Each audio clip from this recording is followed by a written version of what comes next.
Chers leaders du changement, mesdames et messieurs, chers Camerounais et Camerounaises, c'est toujours un plaisir pour moi de partager des instants aussi particuliers avec vous. C'est toujours un plaisir pour moi de vous entretenir sur ce qui est censé être la règle de l'art, or fighting according to rules. So it's always a pleasure for me having you on this program.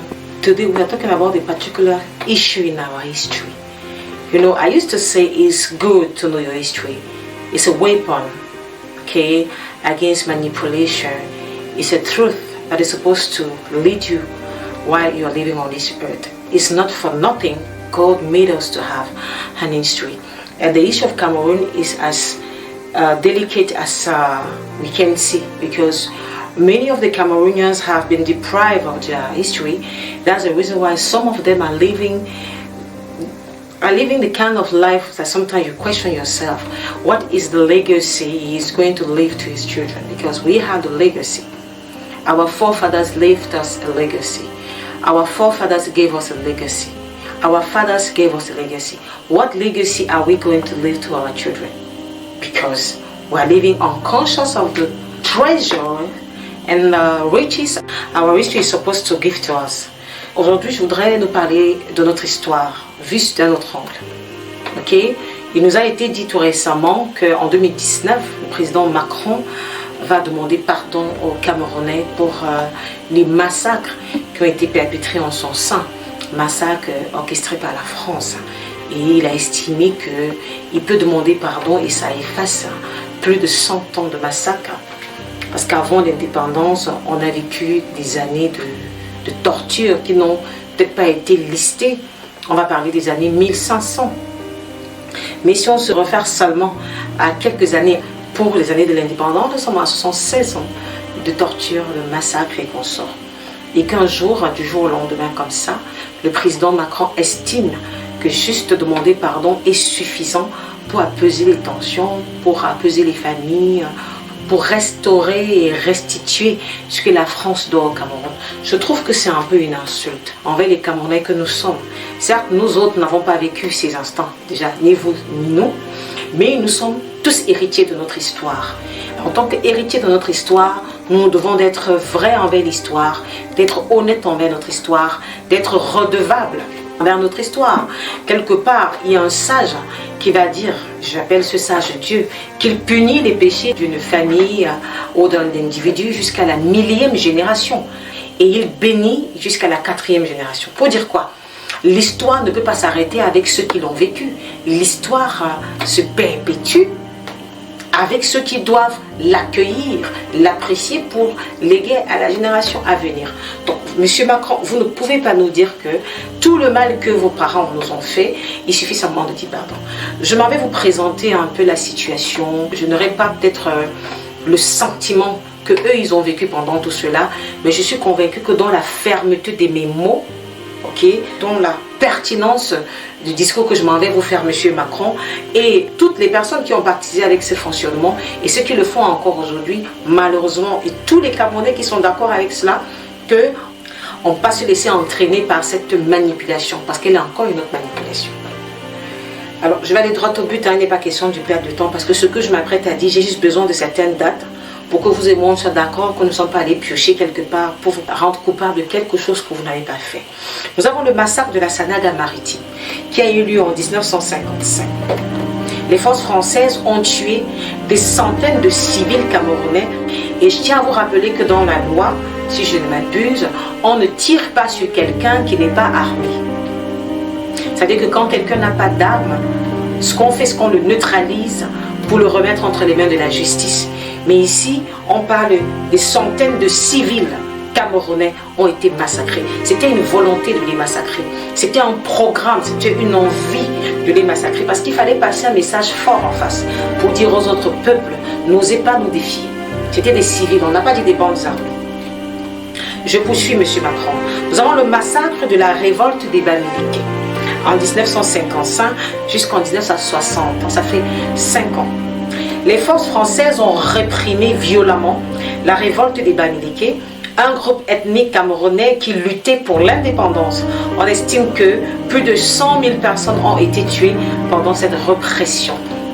Ils se sont révoltés parce qu'ils ont estimé qu'il n'est pas question qu'un peuple étranger vienne dans leur territoire leur dicter leurs règles, leur fonctionnement. Ils se sont révoltés pour dire non au fonctionnement français, à l'invasion française, et cela leur a valu une répression meurtrière de plus de 100 000 personnes. On est d'accord, vous et moi, qu'il n'était pas seulement question de 100 000 personnes. Parce que justement, les faits sont tellement graves et qu'il faut éviter de heurter la sensibilité des fils et des filles et des héritiers de cette histoire. On s'est dit 100 000, c'est pas gênant, 100 000, ça peut se faire. Monsieur le président de la France, monsieur Macron, un Camerounais, la vie d'un seul Camerounais a tellement de prix que même si ça avait été un seul Camerounais, vous n'aviez pas le droit d'arracher à sa famille, d'arracher à son pays un Camerounais. Pour la simple raison qu'il n'est pas d'accord avec votre invasion. Je me permettrai de vous raconter votre histoire à vous, votre passé à vous. Vous avez été un peu colonisé aussi, vous avez été réprimé, mais vous n'avez jamais toléré. Mais je suis surprise de savoir que vous avez tué un peuple pour les mêmes raisons qui vous ont poussé à ne pas accepter d'être colonisé. Je poursuis, monsieur Macron. Massacre de la ville de Tchang en 1958. Les forces françaises ont bombardé la ville de Tchang, tuant des centaines de civils. Toujours des civils, monsieur le président français. C'est toujours des civils que vos forces armées ont massacrés. Parce qu'elles ont, ou bien tout au moins cette population, a refusé de se soumettre à vous. On parle d'une bombe. Et vous savez qu'en dehors de l'effet flamme que les bombes peuvent avoir sur les lieux précis où ils ont été tirés ou bombardés ou lancés, il y a les effets déflagration. Combien d'enfants étaient dans ce rayon? De femmes enceintes? Combien de vieillards qui vivaient tranquillement dans leur village, ne se doutant pas de ce que votre puissante armée allait faire pour leur montrer qu'on ne nous résiste pas. On prendra votre territoire de force et vous n'y pourrez rien parce que nous avons la puissance de feu. Et on le sait. L'intimidation, c'est souvent pas forcément pour la personne qu'on veut intimider, mais c'est aussi pour ceux qui sont dans les alentours. À l'époque, dans la mythologie romaine, quand les Romains allaient en guerre, au sortir de chacune de leurs guerres, ils exhibaient la tête des cadavres tombés pendant la bataille sur des piquets. Ils se rassuraient que tous les passants, les peuples qui vont passer par là, voient et n'osent pas s'attaquer à eux. C'est exactement ce que vous avez fait au Cameroun. Vous avez tellement massacré et réprimé le peuple camerounais qu'il était question de dire au peuple camerounais, au peuple africain, qu'on ne s'attaque pas à eux. Et quelque part en 2019, M. Macron, vous avez reconnu la responsabilité de la France dans les massacres perpétrés au Cameroun. Et c'est suffisant pour vous de juste le reconnaître. Vous avez reconnu quoi? Ce que vous aviez fait par le passé, c'est-à-dire vous êtes l'héritier de votre histoire, ou alors ce que vous continuez à faire par le présent. Le fait que l'argent camerounais ne lui appartienne pas, son économie, sa santé, son éducation, son armée. Le fait que son système de gestion de la cité ne lui appartienne pas. Vous êtes excusé de quoi exactement, monsieur le président français? Vous êtes excusé de nous empêcher de nous mouvoir. Vous vous excusez de donner le prix à notre matière première, de lui donner une valeur. Vous vous excusez de quoi exactement? De mépriser les travaux d'un peuple. Nous travaillons notre cacao, nous travaillons notre café, nous travaillons tout ce que nous pouvons faire comme vivre, comme richesse de notre sol. Mais le marché, vous avez décidé que cela vaudra rien du tout que ce que vous voulez bien lui accorder comme valeur. Vous excusez pourquoi exactement, monsieur le président français? Pourquoi vous vous excusez? Un autre pan du récit que je voulais faire avec vous, je vais m'attarder sur un seul. Vous connaissez tous vos pères colons qui ont décidé de massacrer le Cameroun. Je vais m'attarder sur le général de Gaulle. Nous connaissons qui était le général de Gaulle, c'était un homme fort. Je ne vais pas dire que fort parce qu'il était vraiment fort. Il a usé de l'ignorance des peuples et du fait qu'il n'était pas suffisamment doté des mêmes armes. Vous savez, un homme est fort quand il a en face de lui un adversaire à sa taille. Mais je suis désolée pour la France parce que la France n'a jamais eu en face d'elle un adversaire à sa taille, sinon par le passé. Parce que ces jours-ci, je pense que vous voyez, vous avez le schéma de ce que l'Afrique est capable de faire. Parce qu'à l'époque, nos parents n'étaient pas outillés intellectuellement, intrinsèquement parlant, pour vous défier et vous mettre devant vos responsabilités. Aujourd'hui, la situation est différente. On ne va plus se laisser piétiner ou écraser, ni manipuler par un discours de sang.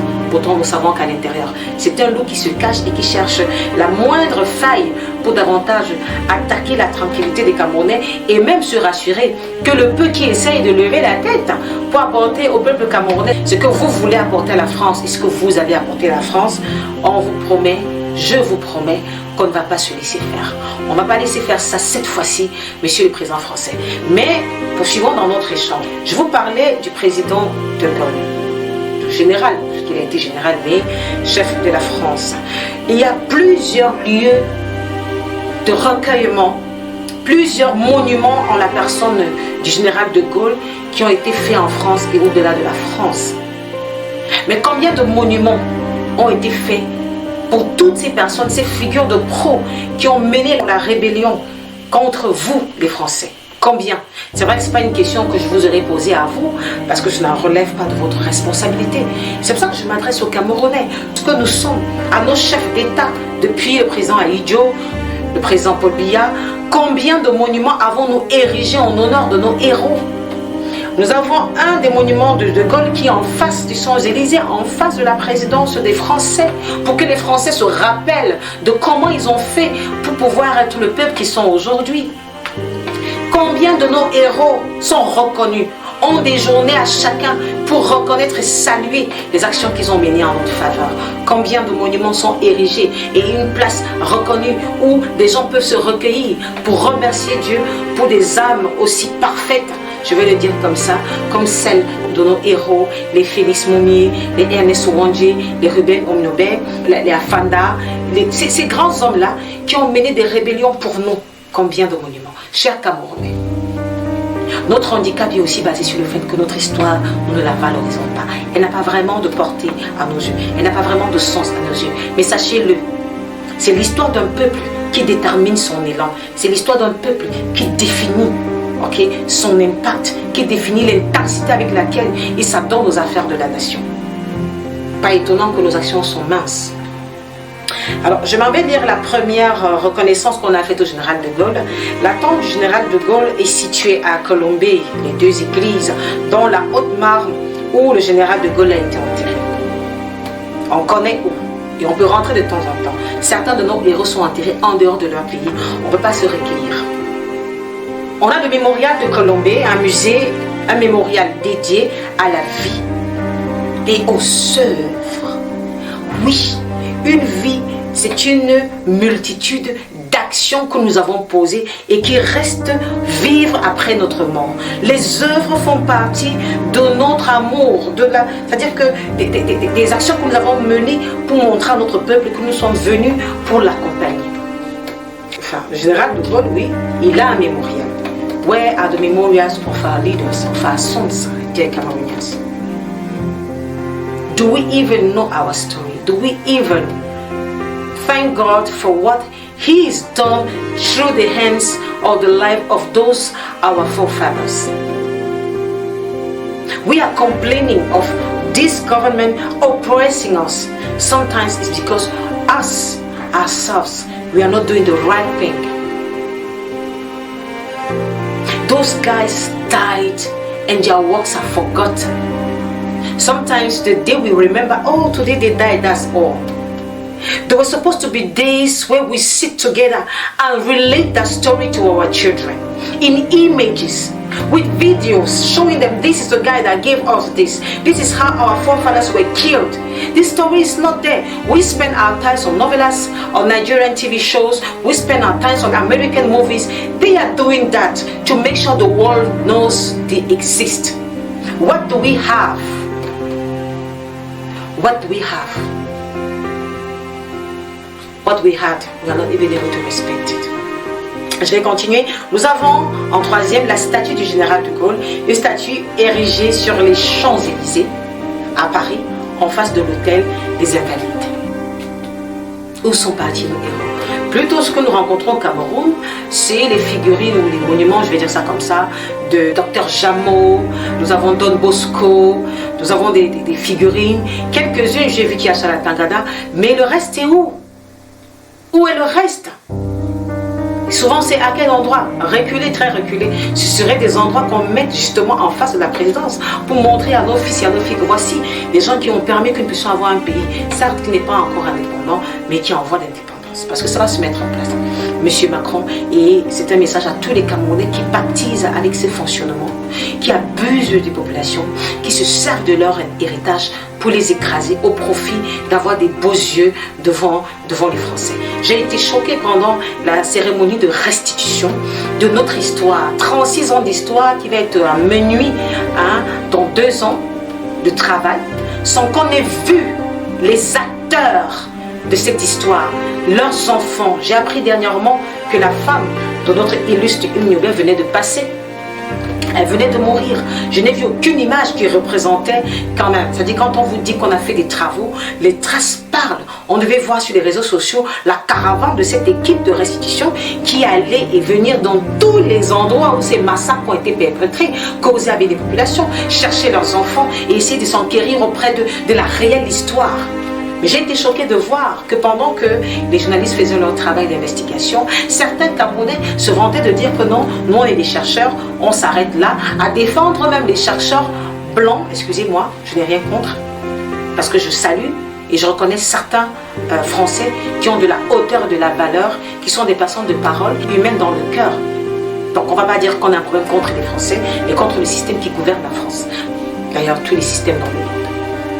Je vais entendre des Camerounais être choqués, des Camerounaises être choqués, parce qu'on estime que le travail n'a pas été suffisamment fait, n'a pas été suffisamment étoffé, qui vont se cramponner derrière une histoire de nous sommes des chercheurs. Même si nous sommes des chercheurs de notre histoire. Et dans les recherches, l'histoire d'être restituée dans sa plénitude, dans sa vérité, dans sa force.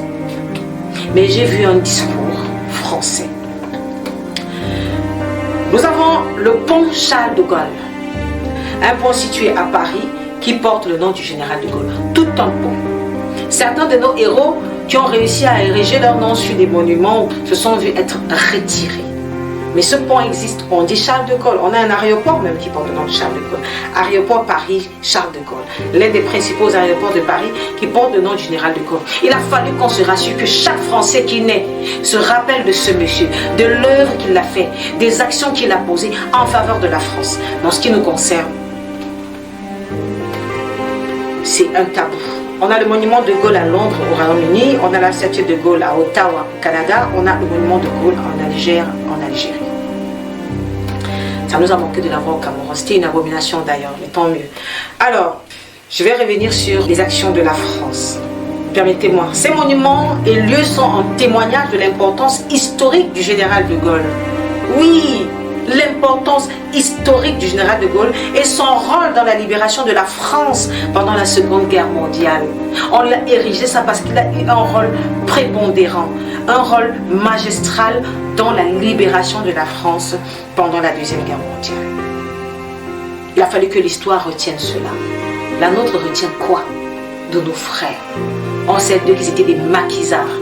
C'est tout ce qu'on a pu leur donner comme nom, des personnes qui n'avaient pas le droit de se plaindre, qui devaient juste avaler la salive quand on leur tend un morceau de viande. On va dire quelques leaders français qui ont impulsé une dynamique, okay, et dont l'histoire est restée marquée. On en a plusieurs, mais je vais rester sur la France. Il y a les États-Unis, il y a tout ce que vous voulez. Donc c'est la France qui m'intéresse. Pour le premier, nous avons Christophe Colomb, 1451-1506. Son voyage en Amérique en 1492 a ouvert la voie à la colonisation européenne des Amériques. Donc l'Europe a colonisé l'Amérique par Christophe Colomb. On a Vasco de Gama, 1469-1524. Son voyage en Inde, 1498, a établi la route maritime entre l'Europe et l'Asie. Monsieur Macron, ça c'est l'histoire des Français qui ont estimé ils ont le droit à l'épanouissement, le droit à la recherche, le droit à l'extension, qui peuvent découvrir le monde entier sans être restreints dans leurs droits. Pour le début de la colonisation française, la France établit en 1625 des colonies en Amérique du Sud, notamment en Guyane. En 1659, la France fonde des colonies aux Antilles, notamment à la Martinique et à la Guadeloupe. En 1713, la France cède une partie de ses colonies en Amérique du Nord à la Grande-Bretagne après la guerre de succession d'Espagne. Les colonisations françaises en Afrique. On a 1830, la France envahit l'Algérie et établit une colonie. 1881, la France établit un protectorat sur la Tunisie. 1892, la France établit des colonies en Afrique centrale, notamment le Sénégal, le Mali et en Guinée. 1911, la France établit un protectorat sur le Maroc. La décolonisation. 1946, la France accorde l'indépendance à la Syrie et au Liban. Elle l'accorde. Pourquoi? 1954, la France accorde l'indépendance à la Tunisie et au Maroc. Vous savez, ce qu'on vous accorde, vous n'avez pas vraiment le pouvoir dessus. Ce que vous arrachez, vous avez le pouvoir dessus. Donc jusqu'à aujourd'hui, nous sommes indépendants parce que la France a bien voulu. Ce n'est pas de notre fait, ce n'est pas de notre volonté. D'ailleurs, il fallait tuer tous ceux qui voulaient dire que c'est par leur force qu'ils ont arraché l'indépendance et rester dans l'histoire et rester dans l'histoire que c'est par le bien vouloir et le bon vouloir de la charmante, de la bienveillante France que nous avons l'indépendance. 1960, la France accorde l'indépendance à plusieurs colonies africaines, notamment le Cameroun. Et vous vous demandez pourquoi le Cameroun reste esclave de la France? Oui, elle vous a accordé. Mais allez savoir quelle est la limite de son accord. Elle a accordé quoi? Elle a retenu quoi? Mais ce que vous arrachez, vous le prenez totalement. Vous ne revenez plus en arrêt pour demander, puis-je faire ceci? Puis-je faire encore cela? Ce qu'on vous accorde, on vous accorde, les enfants de la Baba. Donc nous avons la colonie française notamment. Nous avons notamment le Cameroun, le Congo, la Côte d'Ivoire, le Dahomey aujourd'hui qui est le Bénin, le Gabon, le Mali, la Mauritanie, le Niger, le Sénégal, la Haute-Volta qui est aujourd'hui le Burkina Faso et le Tchad. Voilà les colonies que la France a bien voulu accorder l'indépendance et nous voyons aujourd'hui que ce sont les pays qui sont en froid et en guerre à la France parce qu'en fait c'était juste un accord.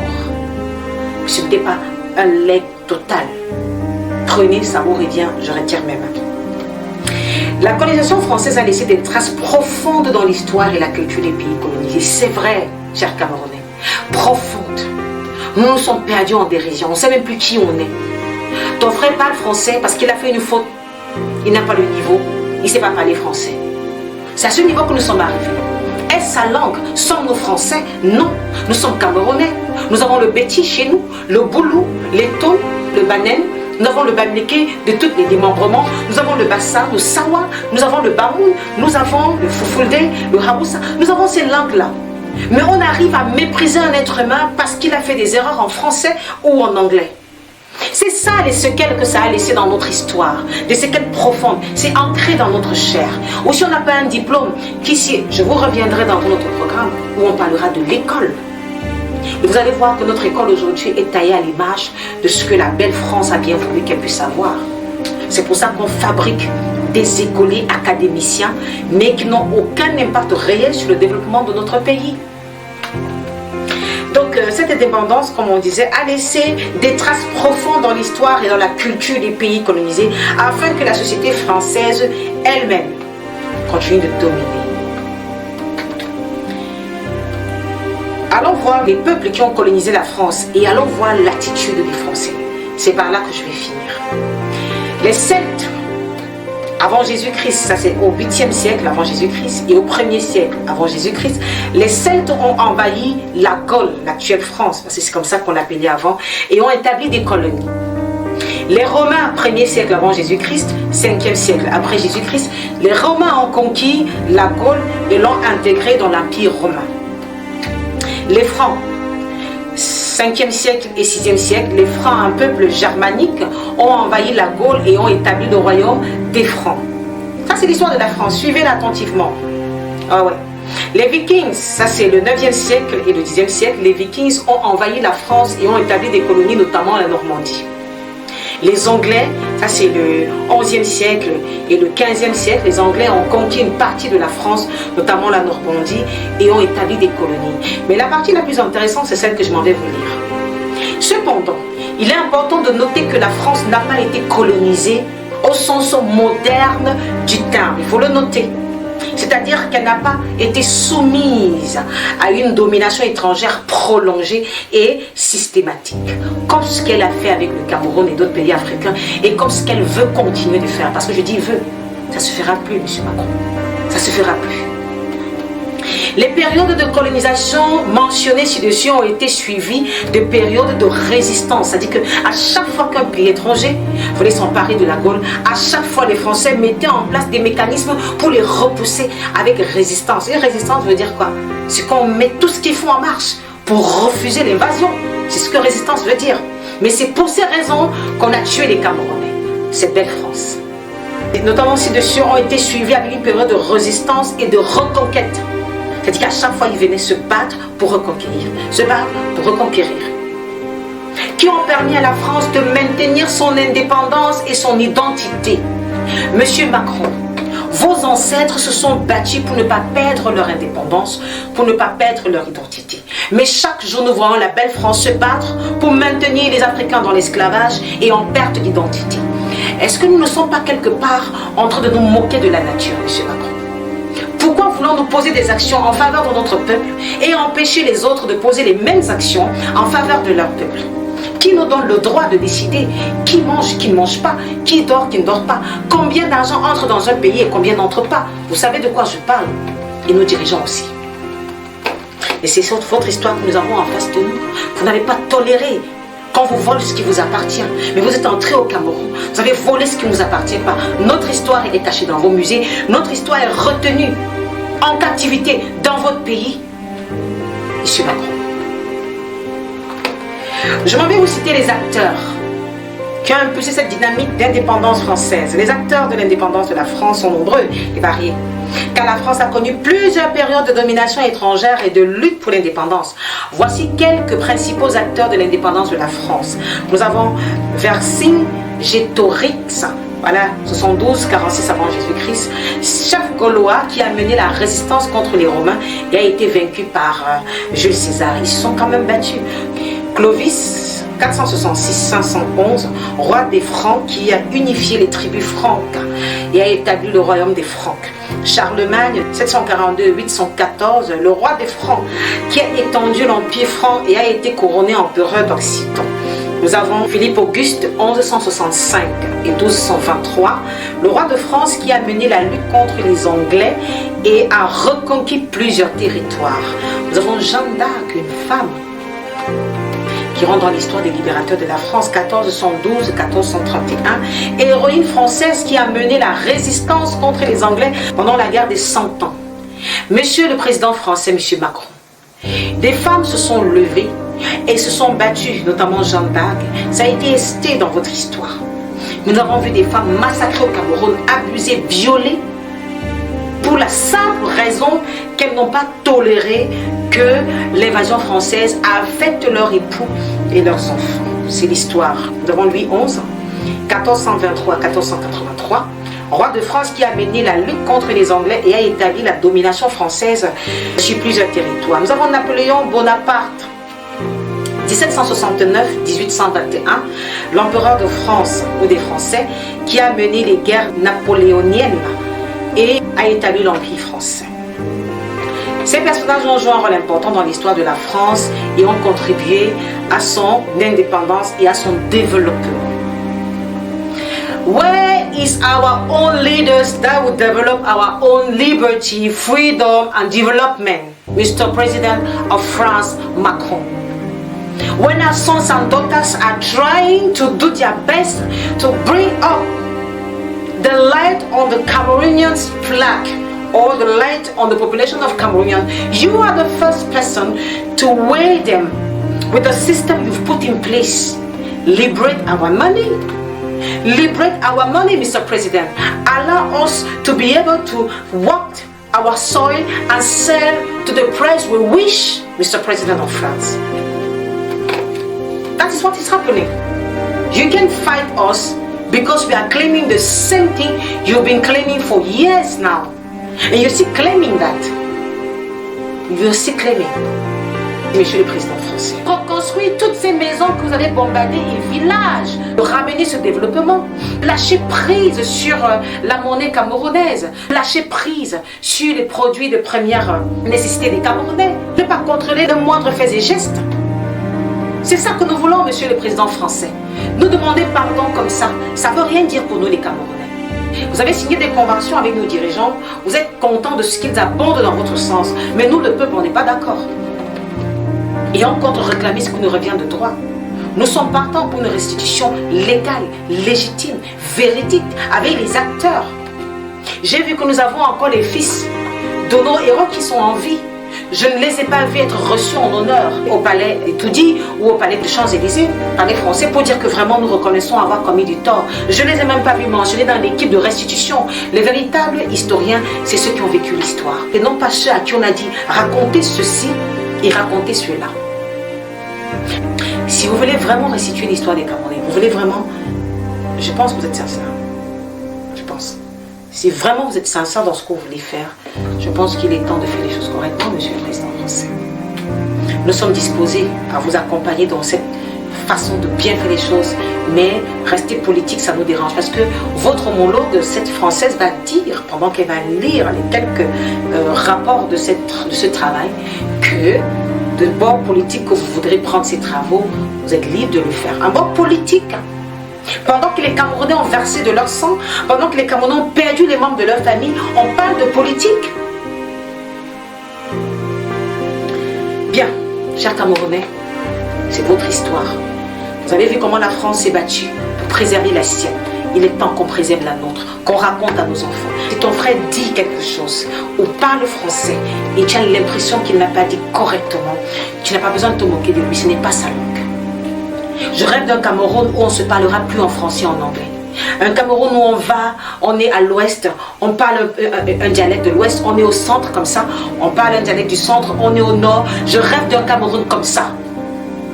Mais pas d'un Cameroun où on abuse du Camerounais alors qu'il essaie de parler une langue qui n'est pas sienne, qui ne le définit pas, qui ne le représente aucunement. La France est un pays qui a plusieurs régions. Hein. On ne parle pas que de français en France, mais ils ont jugé pour leur cohésion, pour leur force, d'impulser une langue pour tous. Chers Camerounais, il est temps qu'on pense pareil. C'est le changement de la mentalité qui va faire de nous un pays fort influent. If you continue to think this way, I'm an Anglophone. This English you are talking about, you're not even speaking a good English. You're not even speaking correct English. But you're killing your brother because your brother is not speaking English. Are you English? When you go to your village, are you speaking English with your mama or your papa? No, you're speaking your dialect. But because somebody is not speaking English correctly, you say he's not my brother. We are not brothers at the level of strange languages. We are brothers at the level of maternal or modern languages. Let's stop playing the games of these strangers. They are still in our country. They are still in our minds. They are still working in our heads. Let's take them off and let's save our country. Merci d'avoir écouté. Restons connectés sur notre programme Se battre dans les règles de l'art. C'est ça, se battre dans les règles de l'art. Se battre avec les armes qu'il faut, contre les personnes qu'il faut. Nous ne sommes pas adversaires en tant que Camerounais. Nous sommes frères. On ne se comprend pas, c'est vrai, mais nous sommes frères. Nos adversaires, c'est ceux qui nous empêchent de nous voir, qui nous empêchent de nous développer, qui nous empêchent d'écrire l'histoire de notre pays. C'est eux nos adversaires. Et c'est contre eux que nous devons nous battre. Merci. À la prochaine édition.